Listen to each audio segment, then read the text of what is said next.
Proceed tayo sa mga discussion. Any question, pwede kayo mag-raise ng hand.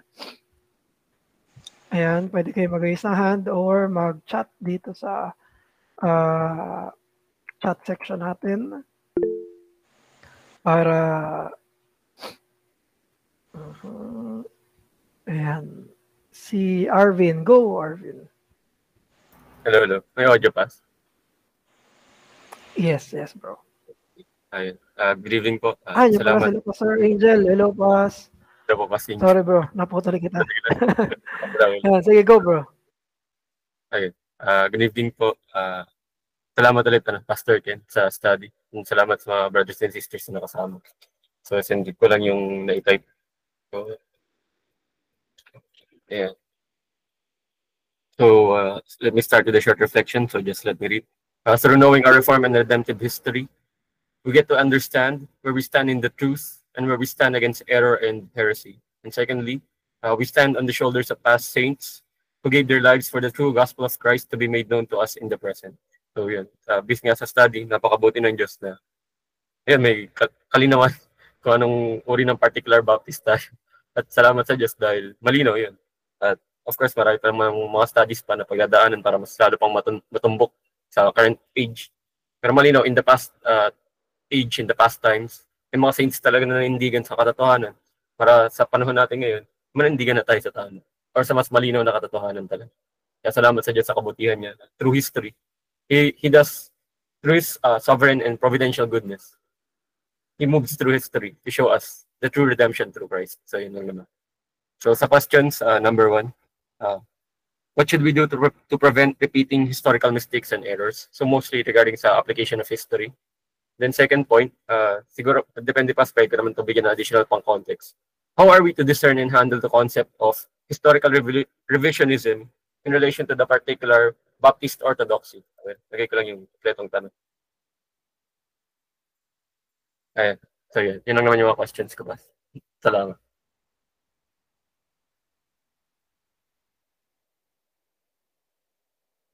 Muted ka, tapos.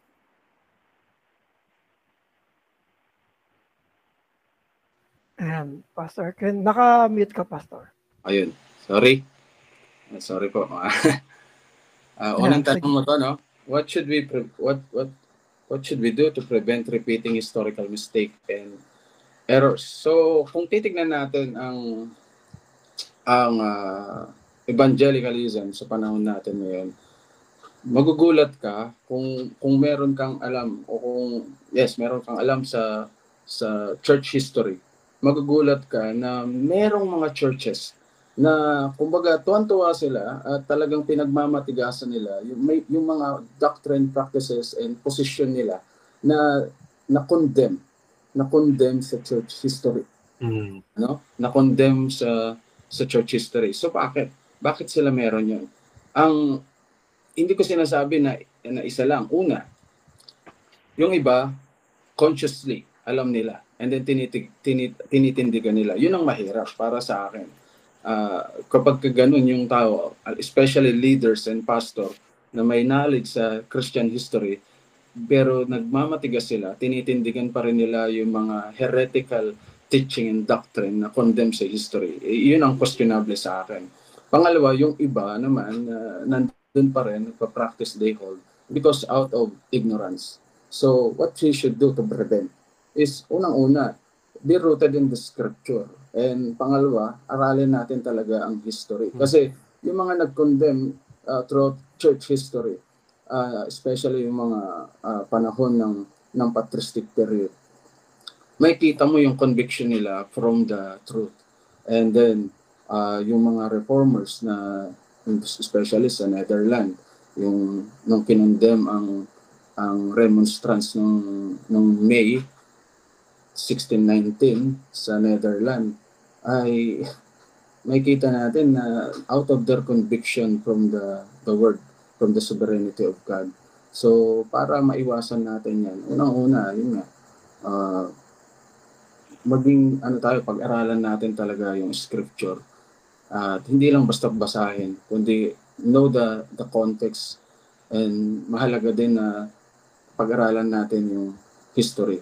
Pero mag-iingat tayo mga kapatid, mga kaibigan, kasi hindi porket nagbabasa tayo ng mga historical books ay okay na. Kailangan din ng accurate at trustworthy na mga reference sa historical books. No, merong movement ng Baptist na biktima ng isang reference na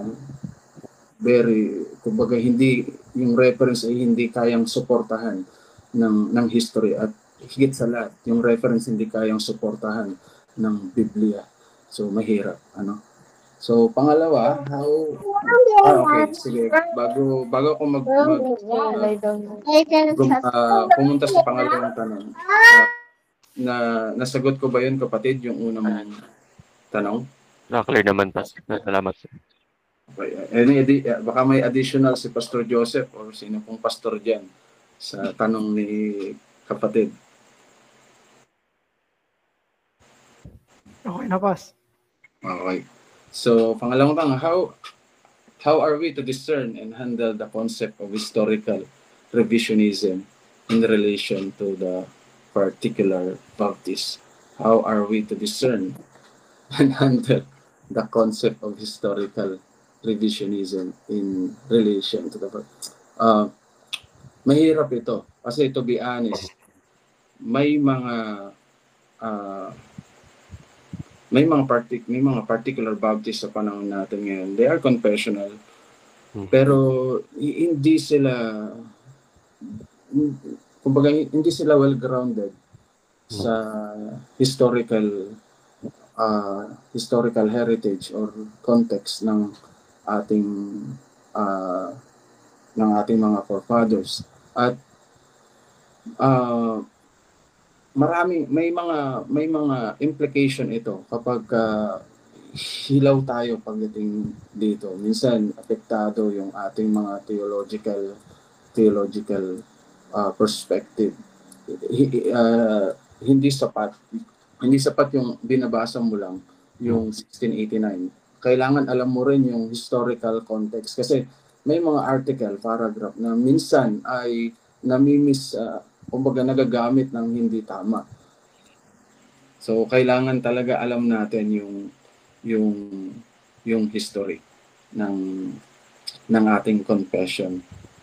So paano ma-discern kung yung nagsasalita is revisionism na yung ginagawa? Siyempre dapat alam mo yung historical context ng ating confession, at especially yung environment nila. Napakahalaga yun. Napakahalagang maintindihan natin yun. Kasi ngayon sabi ko nga sa point kanina, sa pagkaunawa ng historical context at environment nila, mas lalo nating maintindihan yung context ng mga works nila. Bakit ganun sila sumulat? Bakit ganun yung mga lingwahe nila? Bakit ganun yung mga appeal nila? So napakahalaga talaga na aralin yung ating confession and heritage and roots. Yeah. Any addition? Baka may dagdag.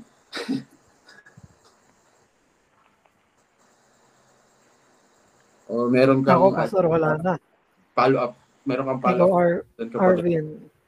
Siguro final comment na lang din, Pas, regarding sa concept ng historical revisionism.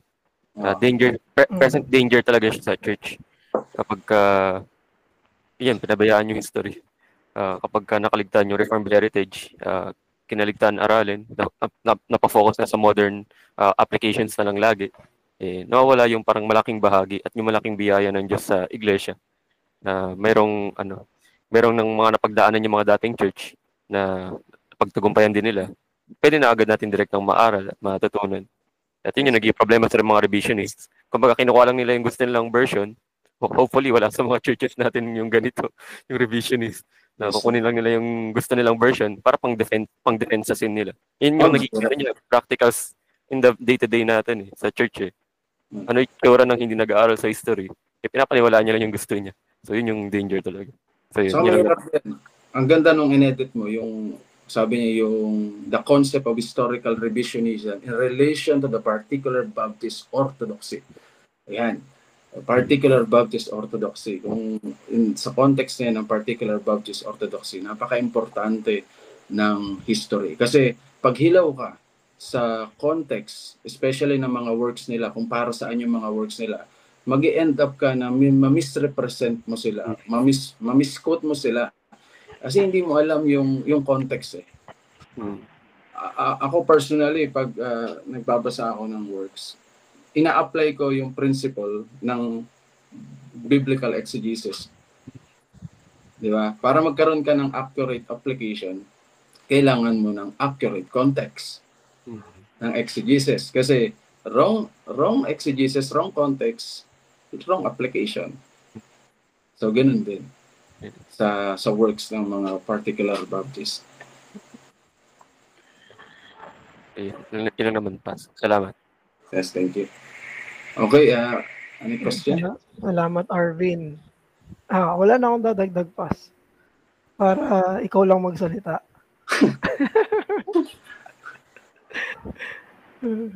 Sige. May mga questions sana ako, Pas. Okay. Pero unahin muna natin yung question nila. Ako na lang magbabasa, Pas. Yung mga nasa comments. For you.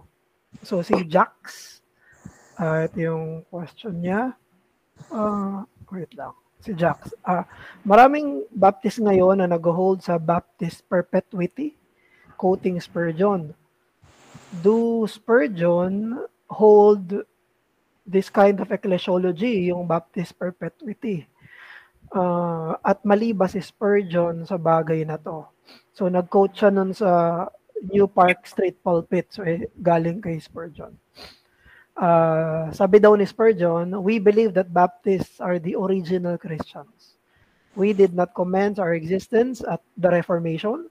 We were reformers before Luther or Calvin were born. We never came from the Church of Rome, for we were never in it, but we have an unbroken line up to the apostles themselves. End quote. So I think medyo to Pas.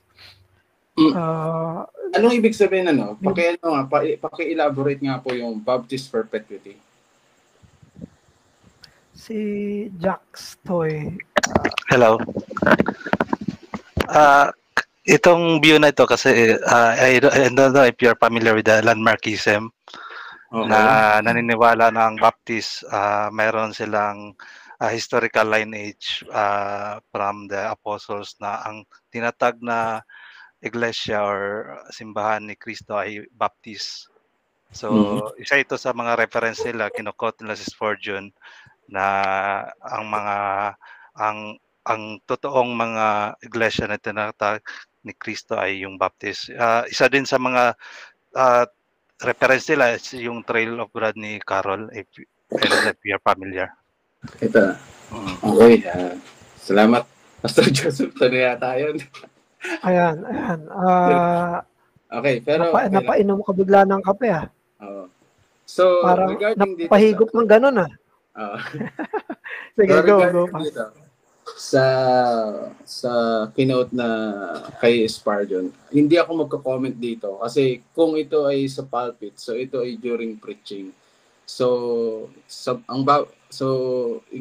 ayaw kong pakialaman itong kasi iba kasi ang preaching. Minsan ang preaching very pastoral, naka-design yan sa local church. So, kung i-quote lang natin to, hindi natin alam yung context, yung kabuuang mensahe dapat mabasa natin. And then regarding sa yung Baptist perpetuity, nabagsak talaga tayo dito sa landmarkism. At ang pinaka dito is yung kay J.M. Carroll na Trail of Blood, which is meron din ako niyan. Teka lang, nasan ba yung Trail of Blood? Meron kasi ako itong highlight doon sa Trail of Blood na yun. Hanapin ko lang nasan ka ng Trail of Blood ka? Okay. Yung Trail of Blood kasi, okay, J.M. Carroll. Pero umatras tayo. Paano ba ito nagsimula? Kasi yung Trail of Blood, ang pinaka-central theme ng doctrine yan is yung tinatawag na bridal theology. Which is yung bridal theology is na-develop second half of 19th century sa pamamagitan ni James Gray. Si James Gray, kung pag-aaralan natin, kung titignan natin si James Gray, ay nung time na yan, meron ng kumbaga meron ng meron ng Southern Baptist. So sila ay part doon. Kaya lang ang isang nag-push kay James Gray para sa bridal theology na yan yung nakikita niyang liberalism sa loob ng Southern Baptist na denomination. Kumbaga wala na sila doon sa pinagmulan nila. Ngayon, according kay Thomas Hyken, Michael Hyken, professor ng Baptist History ng Southern Baptist Theological Seminary, yung founding delegate ng 62 or 68 delegate ng Southern Baptist ay mga humahawak, they hold the Philadelphia Confession, which is yung Philadelphia is based sa 1689. So mahalagang makita rin natin yun at maintindihan. And then yung nagturak kay John Gray sa ganung movement na which is pinagmulan na develop nga yung tinatawag na bridal theology ay dahil doon sa liberalism. Ngayon, ito yung nagtulak sa kanila para lumabas sa movement na yan at establish talaga ang isang Baptist church na may talagang malinaw yung distinctive as a Church of Christ. So, kung titingnan, hindi ko dinajudge, pero kung titignan natin yung nagtulak kay James Gray sa movement na niya is dahil maganda naman dahil sa liberalism. Kasi isang problem nung time na yun na nakikita niya sa mga Baptist ay they allow a female na nagpe-preach sa pulpit. So isa yun sa problema nila na kumbaga nakikita niya, nawawala na yung distinctive and orthodoxy ng Baptist. Kaya lang dahil sa ganung action, hindi rin naging maganda yung bunga. Pagdating yung Trail of Blood is based dito sa conviction na ito ni James Gray. Ito na sabi sa Trail of Blood dito sa dulo niya merong mahaba diyan yung Trail of Blood. Sabi, Baptists are not Protestants since they did not come out of the Catholic Church. Very general, Baptist. Sabi nga natin sa pag-aaral natin nga yung Baptist is meron 3 klase. So very general. Ngayon, kung titignan natin, yung 3 Baptist na recognized sa history is lahat sila galing sa Protestant movement. So doon pa lang magkakaroon ka na ng question sa book. At pangalawa, pag binasa natin yung Trail of Blood, tapos titignan natin yung history, maraming problema. Unang-una, papayag ka, aralin mo yung Waldenses, Albigenses, aralin mo itong mga movement na ito. Papayag ka na doon ka galing sa mga heretic na iyan. Yan ang isang problema dyan. Kaya pag sinabi, yung Baptist perpetuity ay hindi maganda na dyan tayo babase para balikan natin kung saan tayo galing, saan tayo galing. In fact, sa panahon natin ngayon, para masabi mo kung saan ka galing sa context ng Reformed Baptist sa panahon ngayon is confession na lang. Pero yung sasabihin mo na yung parang successionism na dating, wala nang ganun. Confession na lang, doctrine na lang. Kahit sa panahon ngayon, makikita mo yung mga Baptist, anong klase ang Baptist? Sa 2 lang. Particular, Calvinistic, and Reformed confessional. And the rest is pwedeng Calvinistic, pwedeng general. So, para sa akin ay pag problematic yan na way para i-trace ang ating pinagmulan. yung Baptist perpetuity na yun. Yun lang po. Kung mayroong follow-up question, okay lang po. Ayan. Baka may follow-up po kayo doon, Jax.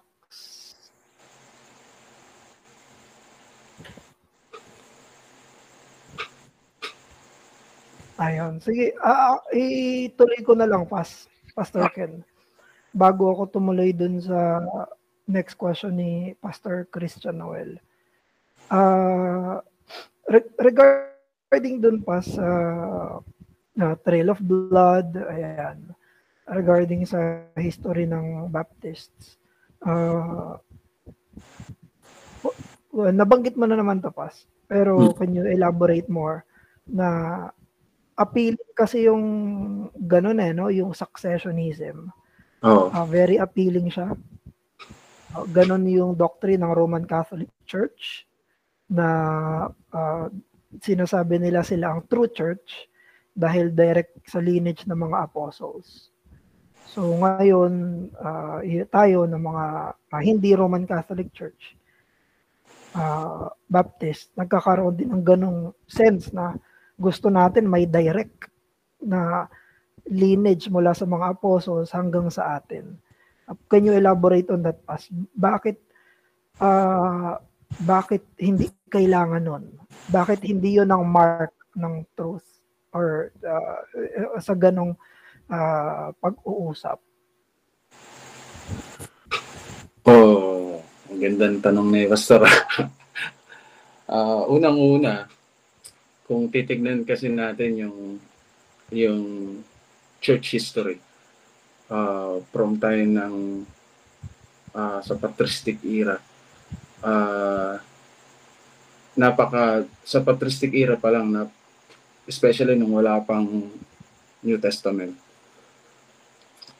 nagre-rely sila sa mga sulat ng early church father, especially yung mga sumunod, mga disciple ng mga apostles. Pero sa mga sulat nila, makikita din natin na actually hindi nila kumbaga binubuhat yung bangko nila, yung sarili nila na kami galing sa mga apostles. Ang makikita niyo doon yung kung paano sila tumitindig sa banal na kasulatan, sa scripture, kung ano yung sinasabi ng Bible. At pagdating ng kumbaga palala yung struggle, kasi ultimo sa church history, yung mga Arianism, mga Montanism, mga Marcionism na yan, they call themselves Christian. No, may mga tinatawag nilang Christian yung sarili nila. Pero the early church, na yung Catholic Church nung time na yan, ibig sabihin yung Catholic Church, especially ng patristic period, ang context is hindi Roman Catholic Church, but yung Catholic Church na nagkakasundo nagkakaisa sa isang katotohanan na tinitindigan ng iglesia. At yung mga katotohanan na yon na kanilang tinitindigan ay nagsisilbi na pananggalang dito sa mga heresy na yon. And then kung titignan natin yung background or yung dahilan kung bakit may Reformation is dahil sa corruption ng Roman Catholic Church. And the heart of the Reformation is the sola scriptura. So ngayon, kung magbe-base lang tayo doon, iti-trace lang natin yung mga movement na ganito na appealing sa pandinig, na hindi natin pinag-aaralan, ano ba yung teaching, ano ba yung tinuturo nito, doon ka lang, is napakadelikado. Ako personally, hindi ako bibili, kumbaga hindi ako titindig sa 1689 kung unang-una hindi ko nakita yung biblical. So ang pinakabasehan hindi yung pinagmulan, kung hindi yung biblical basis. At sa pag-aaral natin ng historical roots ng particular Baptist, nawa tayong mag-end up sa successionism na kundi ang ang goal ko personally sa pag-aaral natin ay makita natin na itong grupo na ito ay ang conviction nila ay tumindig sa katotohanan ng salita ng Diyos, sa hindi lang sa isang doctrine, kundi sa mga katuruan na nakikita ang paghahari ni Kristo sa buhay ng iglesia. So yun po ang sagot ko. Stop. Ayun, amen. Amen, Pas. Napakaganda ng answer mo, Pas. Lalo na nung dinirect mo sa patristic, no? Na ang ganda kasi even them as early as they are, hindi sila nagsasabi na, ay, direct kami kala kami ang tunay dahil direct kami kay John. Although, may mga relationships, di ba? Kaya si Polycarp, direct na dinisciple ni John. Pero wala kang makikita sa mga writings ng mga patristics na ang appeal nila sa truth ay appeal galing sa succession. Yes. Galing kami kay John, therefore we are truth. Hindi. Nagko-quote pa rin sila ng scripture, nagko-quote sila ng truth galing sa Bible. Yes. Ang ganda nun, Pas, kasi magkakaroon tayo ng pattern na as early as they are, ganun din tayo. Although, binanggit mo nga, Pas, habang tumatagal yung panahon, dumadami yung nagkiklaim na Christian, doon papasok yung doon na papasok sino dito sa mga ito ang totoo. Doon. Pero hindi tayo dapat mahulog doon sa temptation na mag-appeal sa succession. Ano tayo. Naalala ko nga, Pas, actually, ganyan palagi yung on the other side naman, no? Sa mga cults, Christian cults. Ang appeal naman nila palagi ay na corrupt na yung church, therefore maggagawa sila ng bago. Mayroon silang prophet, mayroon silang mga bagong leader, ganun palagi yung nila ganun palagi yung appeal nila. So parang dalawa yung nangyayari. Either bagong prophet, bagong simula, or kailangan galing ka diretso sa apostle sa succession. Pero hindi tayo nakapanig dun sa mga yon. Sabi mo nga, Pas, nakapanig tayo sa truth. Ano yung truth ng scripture. Saka yung sinasabi mong sinasabi mong panig, Pastor, na yun is actually mga yun na lang kumbaga walang silbi sa kanilang Bible. Hindi nila ginagamit yung Bible. No, yes. Yun ang masakit na dyan. Hard truth. Oo. Yun ang hindi malalim ang pagkaunawa at pag-aaral ng scripture din. Yes. Actually, Clement of Rome, makikita niyo si Clement of Rome sa mga sulat niya, makikita ninyo, kino-quote niya direct yung sulat ni Paul sa Corinthians. Sa sulat din ni Clement of Rome para sa Corinthians. Oh, wow. Ang ginagamit talaga nila yung scripture. Okay, sige po. Maraming salamat, Pas. Ano pa ba? Ano pa bang mga question doon?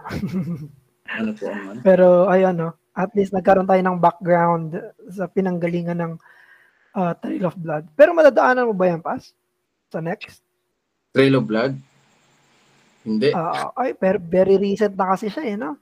Focus na tayo ang focus na po natin ay sa particular Baptist na talaga yung development ng movement talaga nila. Ayan. May tanong si Pastor Christian. Kaya lang parang hindi ko alam kung masasagot mo to Ano po ba ang mga maling pagbasa or interpretation ng mga nag-hold sa 1689 Confession today? May naglalaro sa utak ko kung saan to babagsak itong tanong na ito. Pero, Pastor, pwede po ba kayo magbigay ng mas specific mas specific po dito. Kasi kung interpretation, medyo malawak pong asapin to. Pero kung magbibigay po kayo ng mas specific na scenario or tanong, mas maganda po. Si Pastor Christian Noel.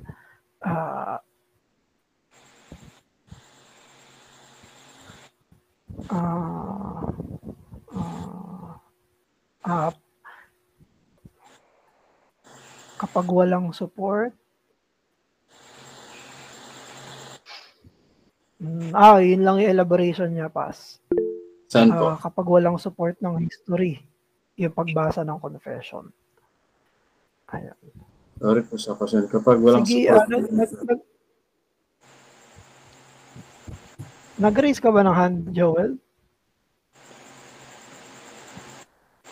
Si Joel ba yan? In relation to this? Ay, napindot. Okay. Ayan, sige, Pas.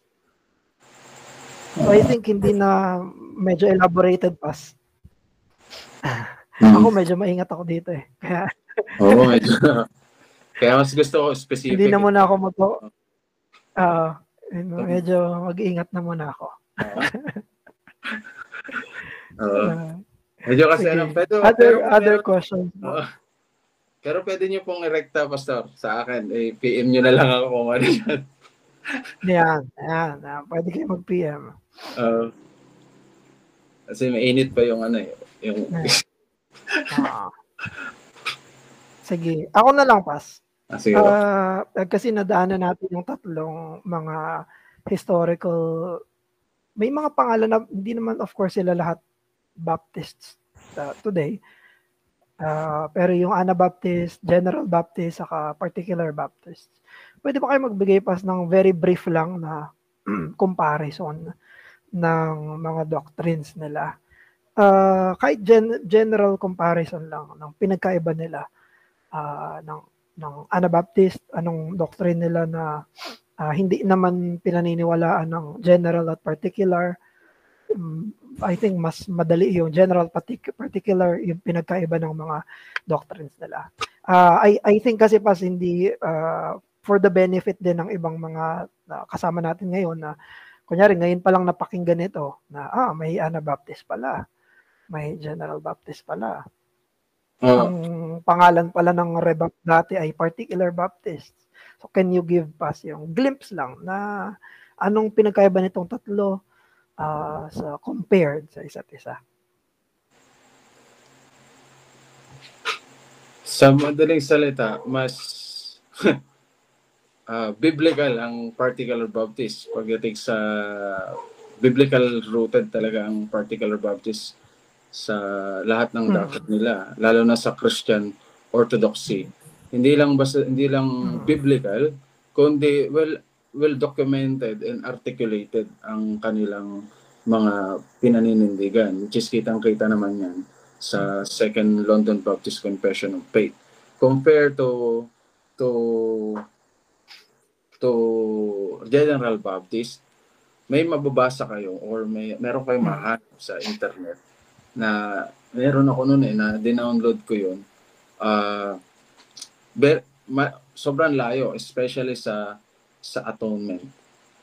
Bakas na bakas talaga yung pagka-Arminian nila sa soteriology. Pagdating naman sa Arminian sa soteriology, may pagka-Pelagianism ang dating nila sa writings nila. Ang Baptist naman ay ang isang kasi nila ito yung practice din nila yung yung asceticism. Nagpo-practice din sila ng asceticism, which is ito ay sa extreme side, no? Extreme sila in a sense pero hindi biblical. Katulad nung kanilang yung isang group sa Munster, Germany. Ito ay bunga ng kanilang extreme view sa eschatology. So, itong mga ito na pagkakaiba ay napaka-importante at maglilid sa atin to study kung sino sila, kung bakit sila ganon, kung bakit nila nagagawa yung, kasi kumbaga yung attitude o yung behavior mo, minsan nakikita yung behavior mo kung ano yung pinaniniwalaan mo. At ang problema sorry, but with conviction kung sasabihin, ang problema lang ito sa General Baptist and Anabaptist is syempre not well, hindi guarded ng scripture yung kanilang mga teaching. Unlike sa particular Baptist, pag binasa mo yung mga early writings nila, talagang nagmumula sa malalim na conviction sa scripture. Yun lang po. Ayun, maraming salamat, Pas, dito sa brief comparison nila. Kung i-compare natin yung General Baptist, kung may comparison lang tayo, Pas, ngayon, yung mga General Baptist ngayon, sila talaga yung mga hindi Reformed Baptist. Yes. Na mga Arminian, di ba? Okay. Yung Anabaptist naman ngayon, masasabi ba natin na mga Pentecostal sila ngayon sa charismatic? Actually, may nag-exist na movement ng Anabaptist. Hanggang ngayon. Yes, may Anabaptist pa rin ngayon. Okay. They practice asceticism talaga. Meron silang asceticism din. Meron silang from sa parteng sa Amerika na may community talaga sila na nakalayo talaga sa ano ba yun? Meron ding ganyan akong narinig before. Amish. Sila ba yun, Pastor? Iba, mga Amish communities may ganun eh. Hindi ko pa ano yung terminology na yun, Amish. Pero may ganun pero nag-exist talaga sila ngayon, yung mga Anabaptist. Anabaptist. Merong Mennonites. They are, kumbaga, yung root na hinahalukay din nila is they are from Mennonites. Which is yung Mennonites din. Anabaptist. Kasi mga particular Baptist, ito yung mga tinatawag na ngayon. Yes. Yung mga Reformed Baptists. But kung upon reading ng mga works nila, historically, yung mga historical works nila, minsan magkakaroon ka ng joy doon sa pangalan nila na hindi naman nila tinatawag sa nila na Reformed Baptist or particular Baptist. Mas kilala sila bilang Baptistic Congregationalist. Okay. So, ang sama. Kaya, mas na lang na gamitin yung particular Baptist. Matuanag na distinction. Parang ang sakit. Ang naman pagka ipapangalan mo sa Church of Baptistic Congregationalist. Saka kailangan din nilang i-separate yung sarili nila sa hindi lang sa state, kundi pati sa Anabaptist. Yes, sa Anabaptist. Ilayo nila yung General Baptist din. Kailangan i-distinguish yung sarili nila. Ayan, salamat dun, Pas. Gusto ko yung sinabi mo kanina, Pas, na wala lang sa isip ko. Yung sa point kanina na hindi ko pangahawakan ng 1689 kung hindi ko nakikita na grounded ito sa scripture. So, naniniwala tayo, maging sila, sa history, naniniwala sila. Dahil naniniwala sila na grounded iyon sa scripture, yung binabanggit kanina na perpetuity ng truth. Yes, yun. Yung sabi ni Pastor Lewel na not perpetuity of truth, but perpetuity of truth. Of truth. Ayan. Thank you, Pas. Ayan, other questions po? Baka meron kayong ibang mga tanong. Ayan, sige, Pas, habang wala pa. Ayan, si John. Si John, ang question ni John, hanggang 20th century ba? Ang study na ito. Ay, hindi po. Grabe, ang dami mong aralin ng Pas. Dalawang session lang po ito. Kumbaga, titignan po natin. Kasi po, sa madaling salita po, para matrace mo ang kung anong klase, kung sa context o sa perspective ng Baptist, kung anong klaseng Baptist ka, is sa ano na lang po talaga sa confession na lang at sa kung ano yung doctrine na pinangahawakan mo. Pero yung parang ito ilolo ko ito, apo ko yan, ganito ganyan. Yung ganong essence, hindi po natin matitrace sa ganon ang ating pangalawa si Charles Spurgeon po ay Reformed Baptist po yan. 1689 po ang church po nila. Ito, quote ko lang si Hercules Collins sa kanyang sulat na Believer's Baptism from Heaven and of Divine Institution noong 1691. Sabi, such a filthy way as you falsely assert that the English Baptists or particular Baptists received their baptism from John Smith. It is absolutely untrue.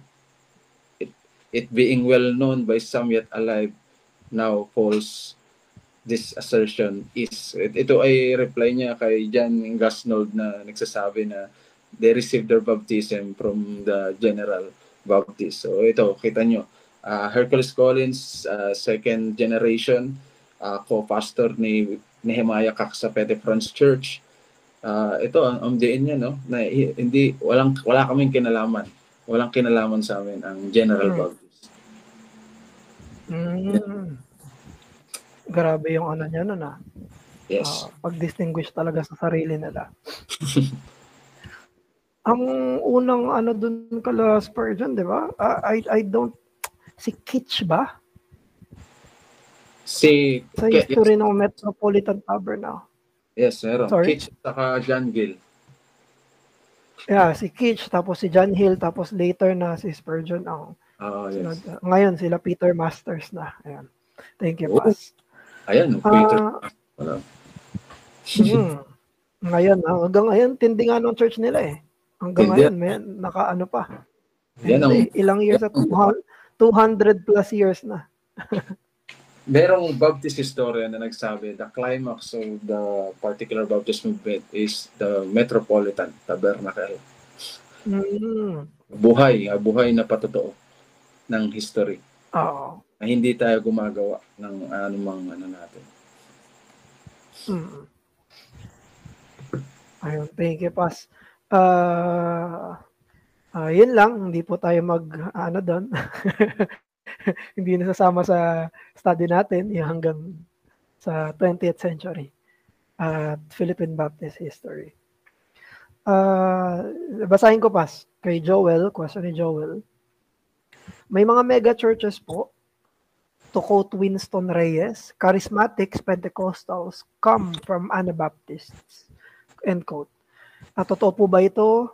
Bakit may nagke-claim at least a view ng history ng some Presbyterians na lahat ng Baptists ay galing sa Anabaptists? So, I think dalawang question.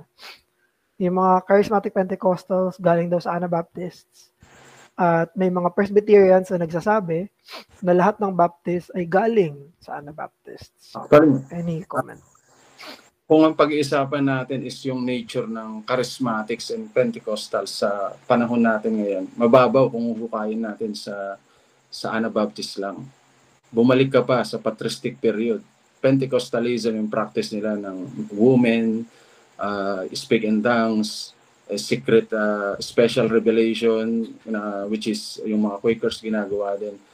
Hindi yan sa Anabaptist, from Marcionism and Montanism during patristic period. So, historically, so hindi mo madidepensa itong from Anabaptist. Kung history lang ang ating pag-uusapan, and then yung nature ng practice and doctrine practices nila na bunga ng doctrine na kanilang pinangahawakan.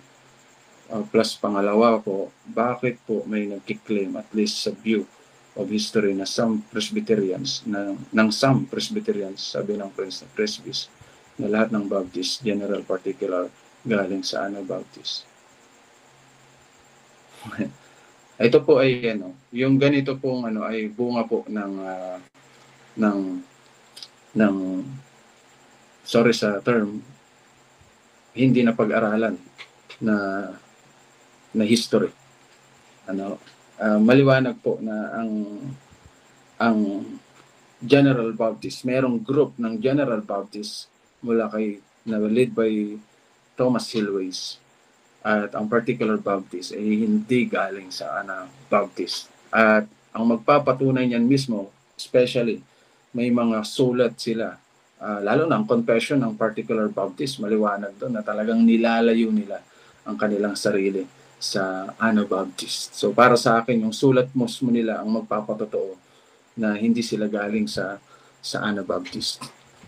So yung ganyang assertion is bunga ng ignorance sa history.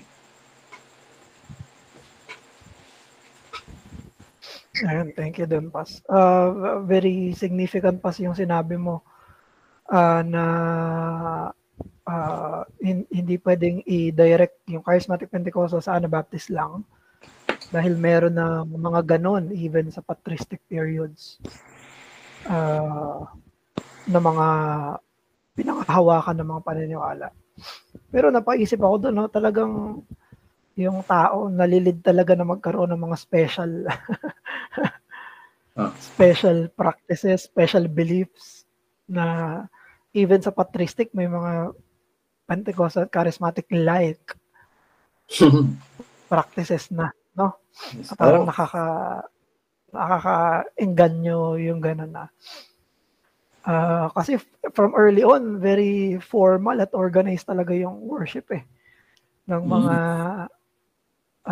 true church So, ewan ko lang. Talagang may humihiwalay na gusto ng medyo exciting. Okay lang humiwalay ka dahil sa katotohanan. Pero kung humiwalay ka dahil sa special revelation, ay walang silbi.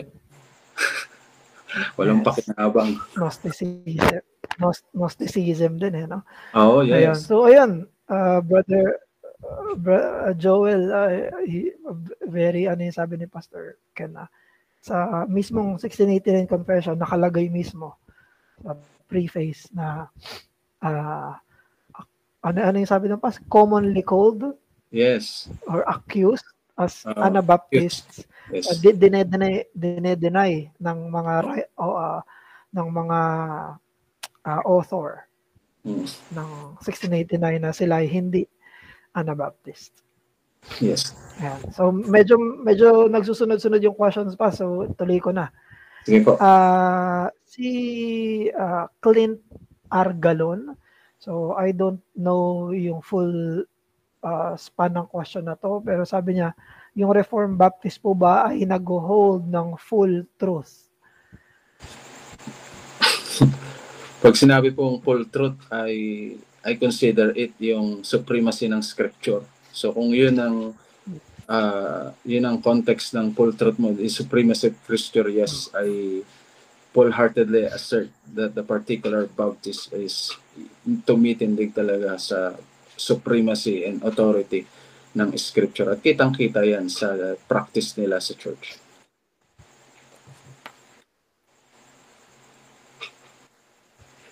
Yun lang po. So ayun, kung in terms ng specificity, ayun. So baka may follow-up si Clint, you can also chat kung meron kang elaboration dun sa question. I think kasi very jam-packed yung first question na yun Oo. Kung elaborate tayo sa ibang usapin na ang particular Baptist lang ba ang true church, sila lang ba ang may true doctrine, ang ibang mga church ba ay hindi. I think very deep kind of discussion ang mapag-uusapan natin dito. Yan.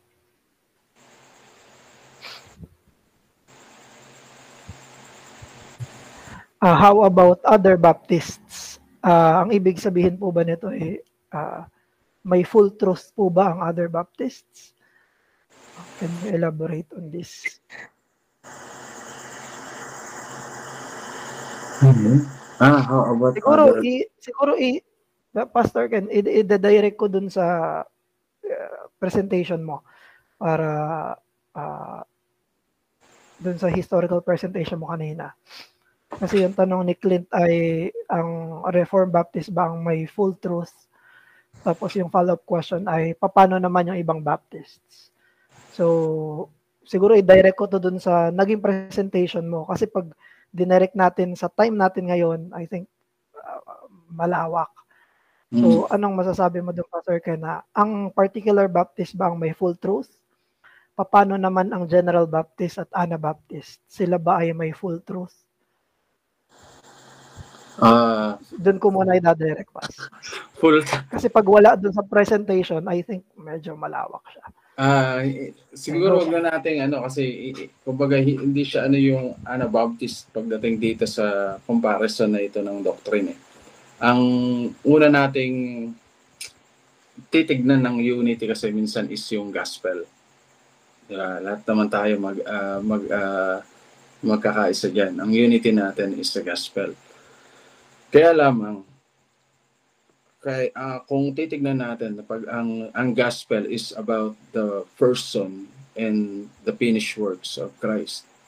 Ngayon, pag sinabi naman natin the person and the finished works of Christ, hindi rin natin maiwasan tignan at pag-aralan yung benefits ng finished works of Christ. When it comes sa atonement, ano ang dulot ng atonement na ito? Ano yung benefits ng atonement nito, which is justification, adoption, sanctification, and union in Christ. Ngayon, yun yung truth. Di ba? Yun yung truth. Kung yun ang benefits ng finished work ni Christ doon sa cross, ang tanong ko ngayon is, kung si Kristo ay namatay para sa lahat, nangangahulugan na lahat ng tao hanggang sa muling pagbabalik ni Kristo, mga nangamatay at ipapanganak pa at mabubuhay bago dumating si Kristo, is justified. Ngayon, ang problema, wala sa Bible yun. At yun ang tinitindigan ng General Baptist. So, sa context na yun ng truth sa atonement, mas makikita natin na consistent at tumitindig sa truth ng Scripture when it comes sa atonement ni Christ ang particular Baptist. Sige. Yan lang po. Yes, of course. I believe that the church is the body of Christ, the bride of Christ, the temple. So, those terminology is interchangeable. Depende sa paggamit ng author na babasahin natin especially sa New Testament scriptures.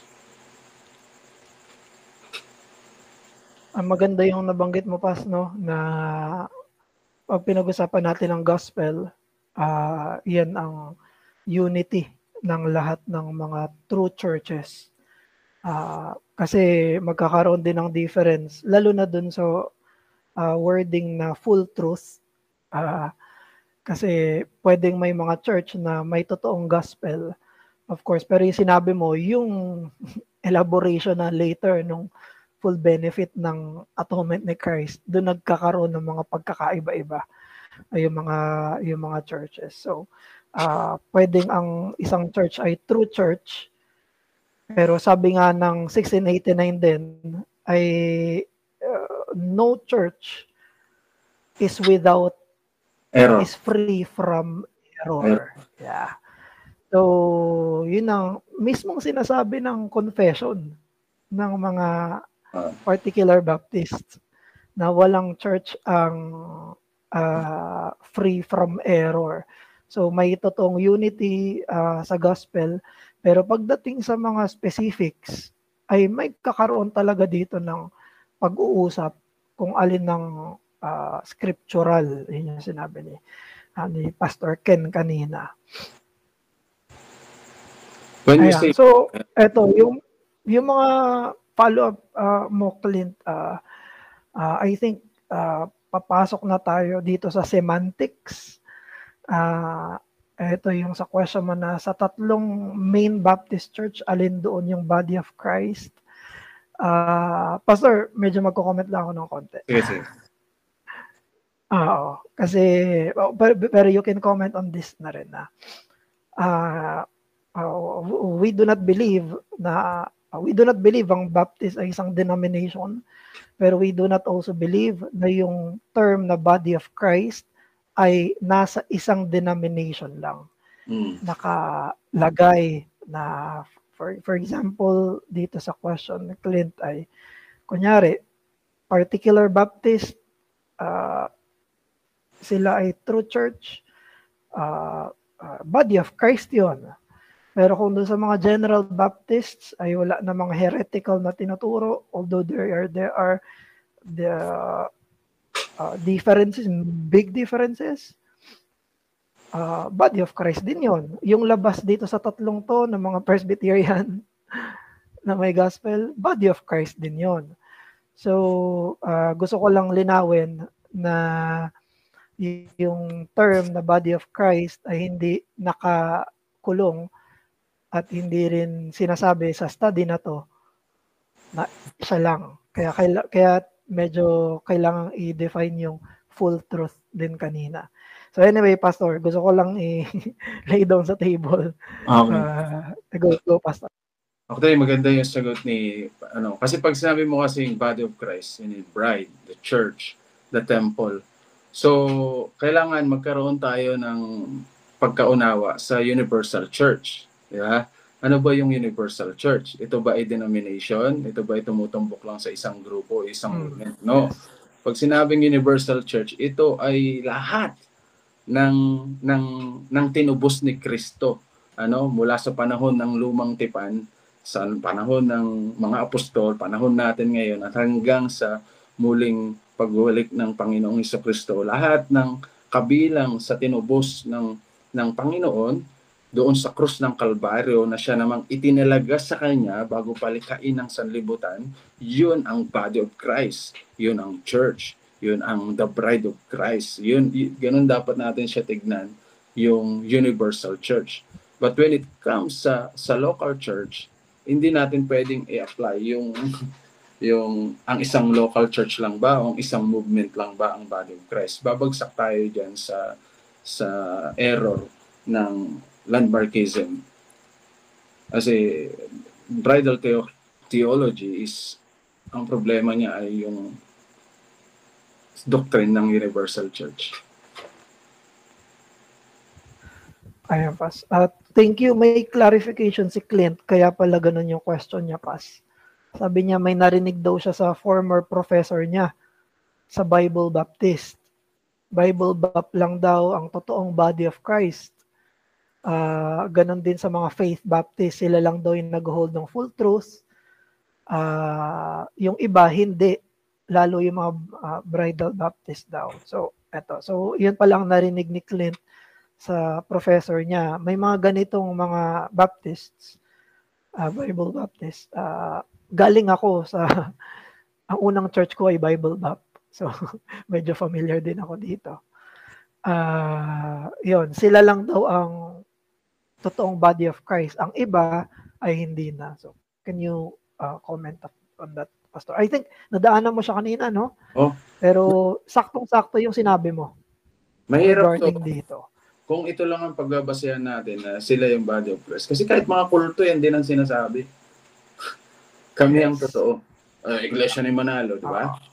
Ganun din eh. Ang basehan natin ng kung ano ang tunay na iglesia sa pamamagitan ng isang lokal na iglesia na kabilang sa katawan ni Kristo na tinubos niya doon sa cross, ay kapag ang iglesia na yan ay ang ulo si Kristo. Paano natin masabi? Sa pamamagitan kung paano ang salita ni Kristo ang siyang otoridad dyan sa church. So ang matibay na appeal dyan is tignan mo yung order ng church. Paano sila nag-a-appoint sa office?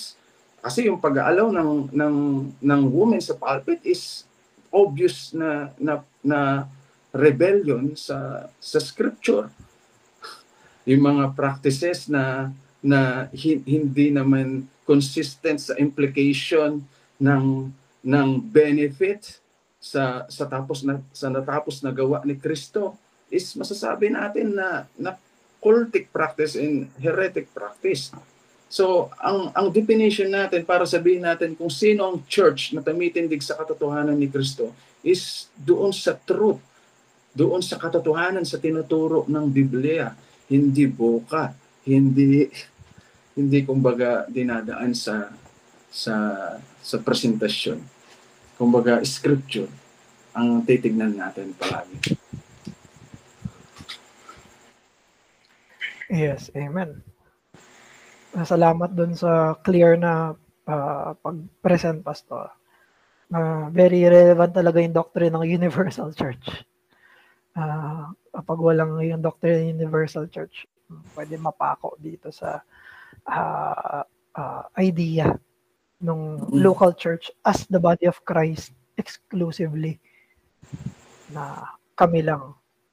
So, thank you dun, Pastor. Thank you rin, Clint, sa question mo, no? Mas na-elaborate dahil sa question mo. Thank you. Yung next pa, si John Paul from ARBC. Sabi ni Paul, since wala po tayong relationship sa mga Anabaptist, ano yung significance na ginagamit ng mga particular Baptist yung term na Baptist? Meron po bang significant reason bakit ginagamit pa rin yun term at inadapt ng mga Puritans na naniniwala sa particular atonement? Parang kung hindi related sa Anabaptist, why use the term Baptist pa rin? Kung hindi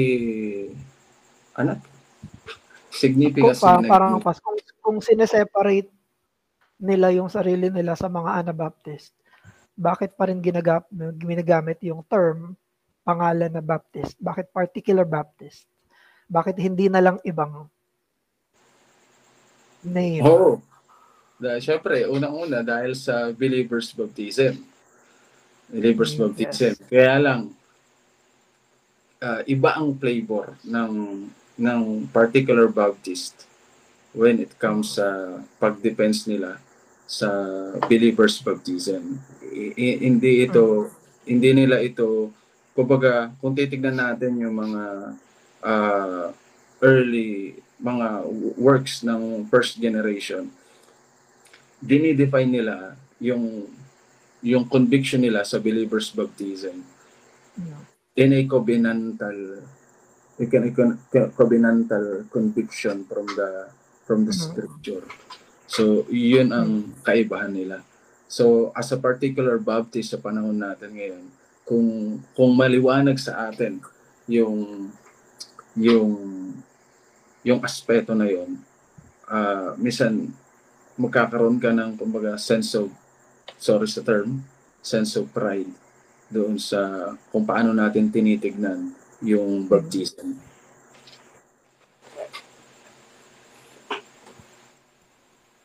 Ayan, salamat dun, Pas. Very clear.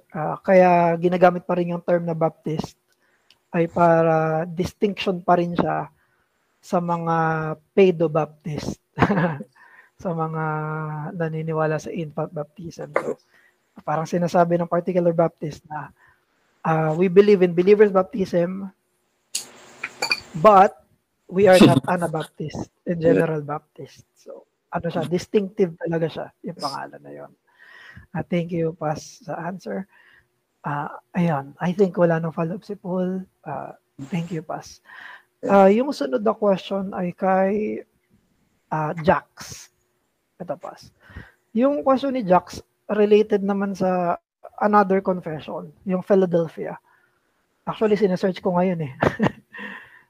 Wondering siya bakit maraming rebap ngayon ay nakasubscribe sa 1689 pero hindi nakasubscribe sa Philadelphia Confession of Faith. Kasi yung Philadelphia Confession of Faith may additional chapters na dinagdag doon sa 1689. Parang sabi niya ay hindi ba yun important? Familiar ka ba, Pas? Hindi ako familiar dyan sa additional na yan. Hindi ako familiar dyan sa additional na yan. Eto ngayon, Pas. Sinesearch ko, may 2 chapter silang dinagdag sa 1689. Nagdagdag sila sa chapter 23 on singing. Tapos sa chapter 31 on laying of hands. Yes. Ayan, ayun. Meron silang dinagdag dito. Yun. Ako hindi talaga ako familiar. Sa singing of anong doon sa singing? Kasi kung singing, depende actually meron pang sa Petty Franz Church Volume 1. May portion doon na yung local church sa Bristol, Particular Baptist, is nagsusulatan sila ng Nehemiah Cox. Si Nehemiah Cox gusto niya nang umalis sa Petty Franz Church dahil lang sa Salmo Day, yung Petty Franz Church, yung Bristol, which is siyempre influenced by Benjamin Kitch. Kumakanta sila ng hymn. So, kita niyo, sobrang simple, pero nagiging ng paghihiwalay. I do not comment dito siguro sa na to kasi hindi ako familiar sa context nung na yun. Ako rin. Ang nakalagay ito pa 1742. Pero habang binabasa ko siya, parang elaboration siya nung Itong sa singing, elaboration siya ng mayroon na kasi siya sa chapter ng of the church, yung sa worship. Saka chapter on Christian sa usapin ng worship. May part na kasi doon yung singing Parang elaborated lang siya doon. So, yung laying of hands, hindi ko lang talaga sure bakit sinama nila to. So, I think best wag mo na, hindi mo na mag-comment. Yes. So, ayun, Jax. Jax ba ang pangalan? Ayun, si Jax. So, I think best mo na hindi mag-comment dito. Kasi hindi siya familiar. And thank you. Ang next naman ay si Amor. Si Amor ay wife ni Pastor Angel. Sabi ni Amor, ang Southern Baptist, saang strand po kaya sila galing? Ang Southern Baptist ay na siya pwede nating sabihin na fourth or fifth generation siya. Kasi syempre southern part ng America. Kung tawagin ito nung 17th century is New World. Noong time ng persecution, especially ng Act of Uniformity, maraming Puritans at kabilang dito ay mga Particular Baptist na pumunta doon. And then yung Philadelphia is based sa 1689 London Baptist Confession of Faith. So, and then yung according kay Michael Heiken, yung 62 or 68 delegates ng na bumuo ng Southern Baptist Confession ay humahawak. Yun ang Philadelphia ang hinahawakan nilang Confession of Faith. So, doon lang po ako bumabase sa sinabi ni Michael Heiken. Ayan, thank you. Although, na rin yan, another study ng history na. Opo, another study po. Napakalawak na ng Southern Bap ngayon in terms ng parang na sila yung denominationalism. Yes, hindi mo nang makita yung bakas yeah, nung pati women pastors ay pinag-uusapan na. Oo. So I think that's it, Pas. Other questions, I think. So ayan, maraming salamat, Pas. Time check 11:24. Ayan. Tuloy natin next Monday focus sa particular Baptist na history. Ngayon ay nagkaroon tayo ng general overview, no? Nung Anabaptist, General Baptist at Particular Baptist overview ng history. Salamat po, Pastor Ken, sa pagtuturo tonight. Next week ulit. Ayan. So, siguro kapag sa mga ibang churches dito, kung gusto niyo rin makapag-aral ng ganito, pwede niyo invite si Pastor. Magkaroon ng online studies dito. Ako, ginrab ko lang talaga yung opportunity dahil very important itong historical roots ng mga particular Baptist. Tuloy po natin next Monday. Salamat po, Pastor. Close po tayo in prayer. Sige po, let's pray. Sige, teka lang. Bago ko mag-close tayo, Pastor, gusto ko lang, mga kapatid, maraming salamat at sa biyaya ng Panginoon, kayo na po ang umunawa sa aking kakulangan. Maraming salamat po. Sige, Pastor. Sa presentation nga, parang kami yung kulang eh. Dun dahil sa detailed na historical familiarity mo talaga dito eh. Pero ayun po, you can, bago tayo mag-pray, pwede po kayo mag-chat personally kay Pastor Ken kung meron kayong mga specific questions, lalo na regarding sa history. So, kami kulang yung ilang oras nung nagkikwentuhan kami. Tungkol dito sa history, ang dami talaga eh. So, again, you can chat po si Pastor Ken Moralde sa Messenger.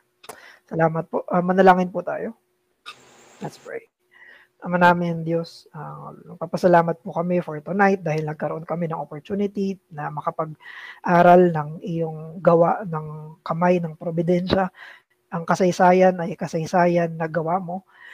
Lalo na higit sa lahat, sinasabi mo na ang providence ay for the benefit of the church. Kaya kung may providensya ka generally sa lahat ng mga tao, sa lahat ng panahon, sa lahat ng mga pangyayari, higit sa lahat, meron kang providential dealing sa iyong church.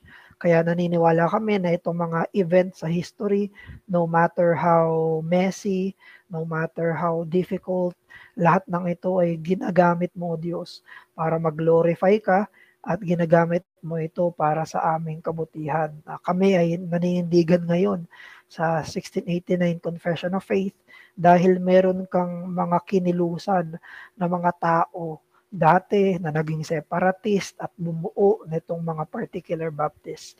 Sila po ay ginagamit mo maging para sa amin ngayon. Kaya pinupuri ka namin, O Diyos. At sa lahat ng ito, matuto kami mula sa kanila kung paano nakatindig rin sila sa Biblia.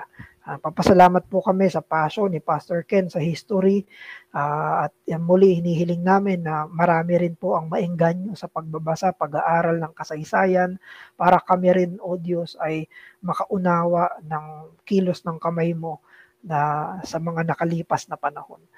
Pinupuri ka po namin, ingatan nyo ang mga lahat ng nakadalo ngayon, bigyan nyo kami ng maganda at mahimbing na mga pahinga at ganun din po makasama ulit kami next Monday sa part 2 ng pag-aaral nito. Muli, O Diyos, pinataas namin ang lahat ng resultang ito sa pangalan ng Panginoong Hesus. Amen.